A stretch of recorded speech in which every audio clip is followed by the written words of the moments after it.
Assalamualaikum warahmatullahi wabarakatuh. A'udzubillahi minasyaitonir rajim. Bismillahirrahmanirrahim. Alhamdulillahilladzi hadana li hada wa ma kunna linahtadiya laula an hadanallah. Asyhadu an la ilaha illallah wa la syarikalah wa asyhadu anna Muhammadan abduhu wa rasuluhu la nabiyya ba'dah. A'udzubillahi minasyaitonir rajim. Ya ayyuhalladzina amanu taqullaha wa kunu ma'as shadiqin. Amma ba'du.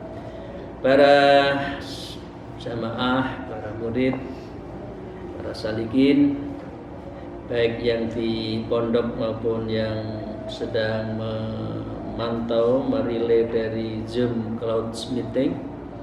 Pertama, mari kita bersyukur kepada Allah atas semua rahmatnya yang telah diberikan kepada kita. Biqauli alhamdulillahirabbil alamin. Sholawat serta salam semoga tetap terlimpahkan kepada junjungan kita Nabi Agung Nabi Muhammad Allahumma shalli alaihi wasallam, kepada juga istri, keluarga, sahabat dan juga para pengikutnya hingga yaumil akhir. Amin ya rabbal alamin. Ibu dan bapak sekalian, kami meneruskan masih tentang bab antara bisikan setan, hubungannya dengan ibadah-ibadah sunnah, apakah kita itu riya ataukah kita ikhlas. Kemarin pada satu tingkat kita itu dikonstatasikan, kita dicap dan memang tidak mempunyai untuk layak biru ala daf'i waswasi syaitan. Kita tidak boleh, setan kamu jangan menggoda. Memang pekerjaannya setan itu menggoda, tapi kita harus menghalau, menambangi kita. Wa innama umirru bi mukhalafati tabi'ah. Hanya kita itu diminta untuk menentang tabiat-tabiatnya setan itu. Ya, jadi kita memang ahlul ibadah. Kalau setan itu mengajak ahlul maksiat, kita berarti jangan ikut, gitu ya. Nah, bima fihi ridhar rahman wa irghamus syaitan. Caranya apa? Kita itu harus mohon ridhonya Allah dan melawan terhadap setan. Kira-kira itu ya kunci di dalam kita melakukan hidup sehari-hari. Nah, kaitannya itu kita dilanjutkan oleh Syekh Izzuddin dalam bab yang sama. Saya lanjutkan, wa qala al-mu'allif fi hadzal kitab wa bima bi ulumiha fitarain. Amin ya rabbal alamin. Wa ahlus samawati wal ard salatu aqsamin. Allah menciptakan ya makhluk yang ada di dunia, khususnya adalah makhluk dalam arti yang mempunyai akal, syahwat, ya, dan nurani. Nah, itu ada 3. Selain makhluk yang lain, ya makhluk lain seperti laut, gunung, itu semua kan makhluk Allah. Nah, ada 3. Akhaduha al-malaikah. Jadi ciptaan Allah yang pertama itu adalah malaikat. Wa qad rakubat fihal uqulu dunal karohati wal malal. Jadi kalau malaikat ia dikendalikan, dia mempunyai kendali oleh akal, ya. Duna qaril mal, dia tidak ada rasa enggan dan bosan. Jadi apa ya, sesuatu yang terpaten, terpola, ya. Harus dan tidak ada bosan. Ibadah terus nggak bosan, nyembah Allah terus nggak bosan, zikir pada Allah nggak bosan. Lain dengan kita, karena kita itu ada nafsu, setan tidak. Kira-kira kan gitu ya.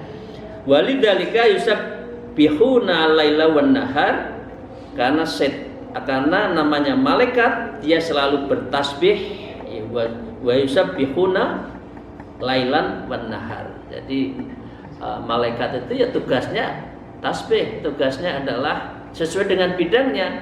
Kalau malaikat Israel ya mencabut nyawa, kalau malaikat Jibril menyampaikan wahyu, Raqib, Atid mencatat baik buruk, Malik, Ridwan dan sebagainya. Itu tugasnya itu, tapi nggak bosan. Kira-kira pertanyaannya, kalau malaikat Israel setiap detik, setiap 0,0 detik karena penduduknya banyak, bosan enggak ya menyambut nyawa? Enggak bosan, karena memang tugasnya. Wala yafturuna wa yas'amuna wa la yusabu ala ahwalihim. Jadi kalau namanya setan layah turun, dia tidak bosan, ya, tidak lesu. Walas amun, dia tidak jemu. Wala yusabun, dan dia juga tidak letih ala a'malihim, terhadap apa yang sudah ditugaskan. Li'annahum lam yujahidu anfusahum wa lam yukhalifu ahwa'ahum, karena mereka tidak berjuang untuk diri sendiri mereka dan tidak menentang hawa nafsu. Nggak ada. Karena memang nggak ada nafsu. Kalau malaikat itu tunduk taslim. Nah, ini karena malaikat. Yang kedua adalah al-qismut tsani al-bawaim wat thairu wal wahsha. Ada istilah lain, itu bukan bawaim, as-siba. Ya, yang kedua adalah al-bawaim, binatang buas. Ya, kalau binatang buas yang lebih buas, as-siba namanya, itu seperti serigala, ya, seperti harimau. Dia memakan sesamanya, ya, karena itu wat thair, dan ada juga burung, wal wahsha, dan juga beberapa binatang. Ya, adalah an'am lagi. Kalau an'am itu kan lebih banyak binatang berkaki 4, sapi dan sebagainya. Itu ada jenis kedua, para bapak ibu sekalian dan sahabat saya. Jenis kedua itu waqad raqubat fi has-sahawati allati taqumu bi masalihiha. Jadi yang kedua ini dikendalikan oleh syahwat yang menjadi fondasi untuk mendapatkan bi masaliha, manfaat. Binatang kalau tidak syahwat bukan binatang. Siapa ponaan, anak, berhubungan saja kalau binatang, kan gitu kan. Nah, dia nggak ada pelanggaran, tidak ada ukuran, dan tidak ada satu norma sekali, ya, karena dia itu hanya dengan syahwat itulah dia eksis. Dia kalau tidak, kan ada binatang yang makanannya binatang. Jadi kalau nggak makan binatang, syahwat untuk membunuh binatang lain dia nggak hidup.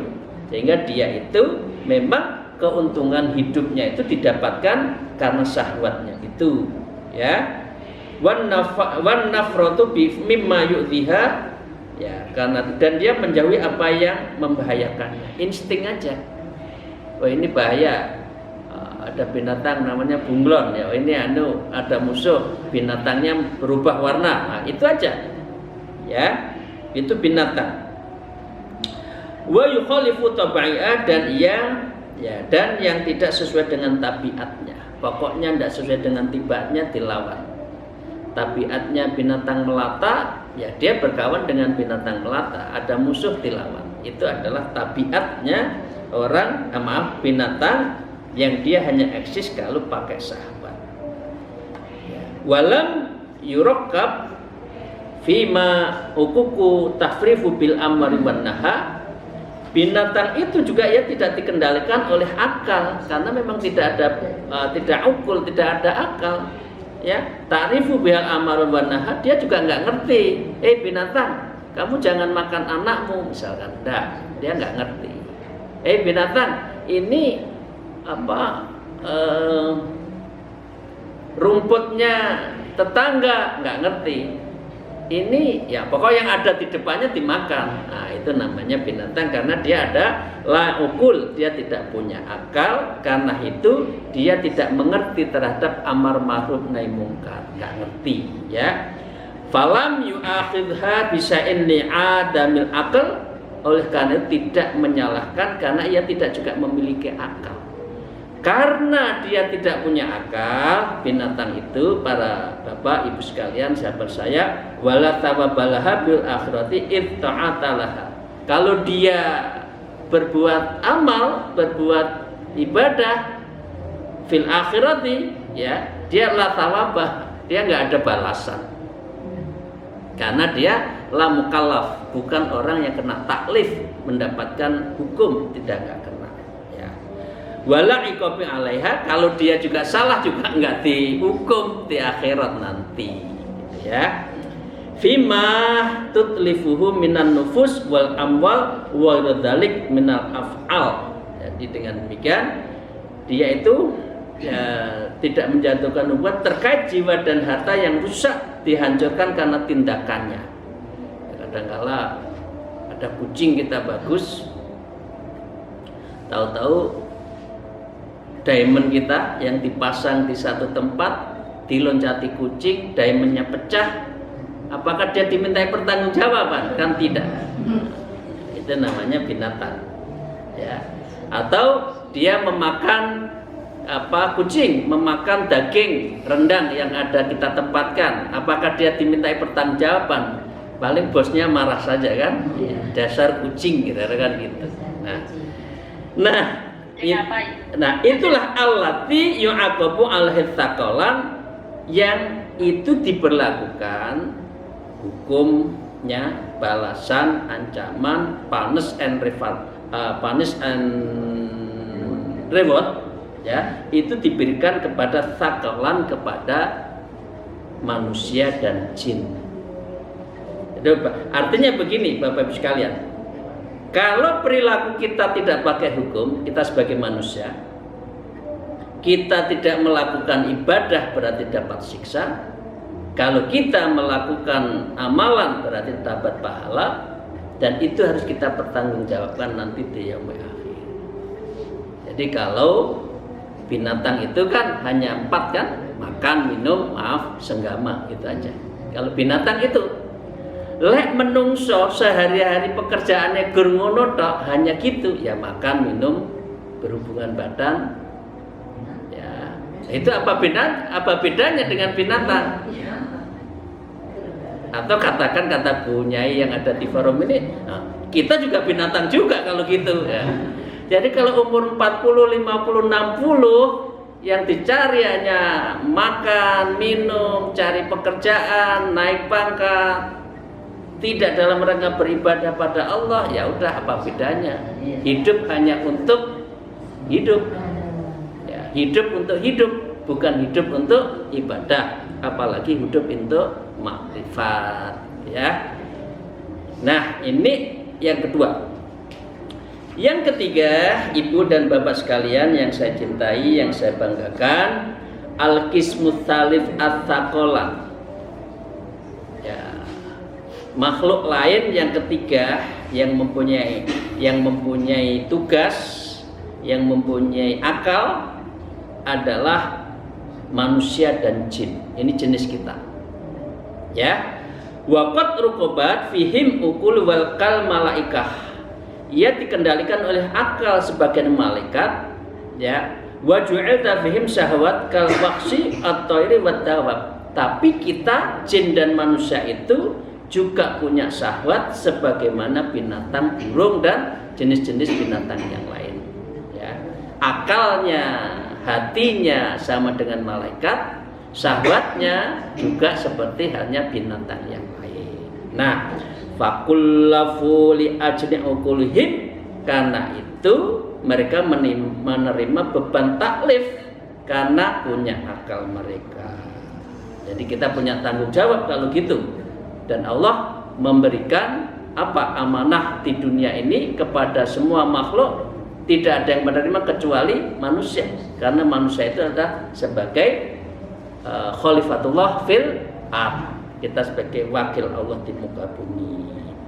Wa uthibu li ta'atim wa mukhalafatihim wa ahwa'uhum, karena mereka diberi pahala karena ketaatan, dan mereka akan diberi ancaman ketika ketidakpatuhan dan karena mengikuti ahwa'ahum, mengikuti hawa nafsunya.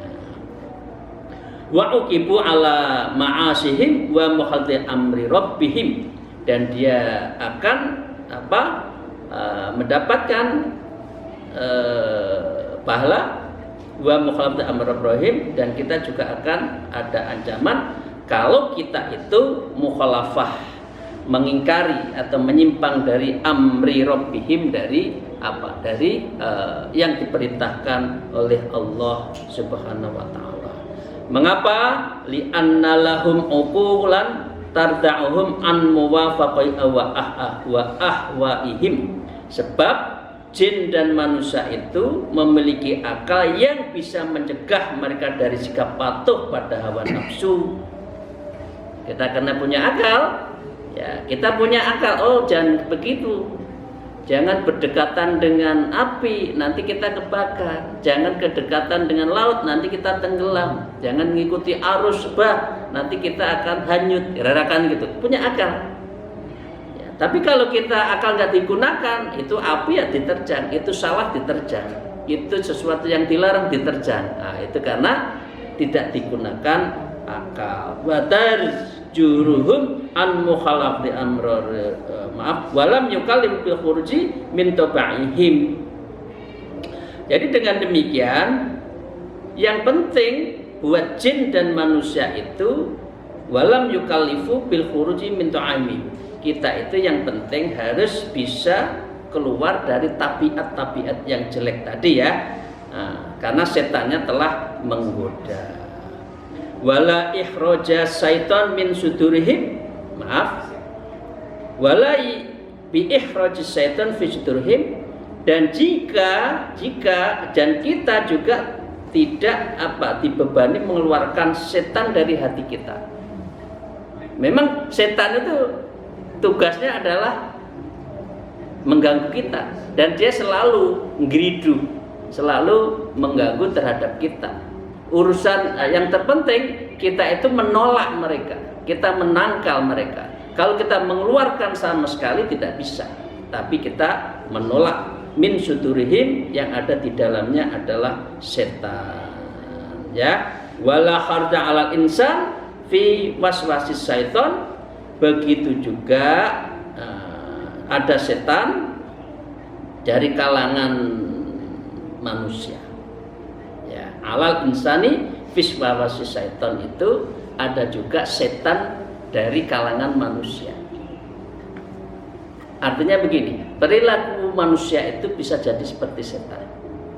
Karena itu mengapa orang banyak yang ngajak kepada yang perbuatan mungkar, karena itu perilaku setan. Karena itu setan itu ada juga di dalam diri manusia. Karena itu di dalam surat apa itu? An-Nas ya. Yuwaswisu fi sudurin nas minal jinnati wan nas.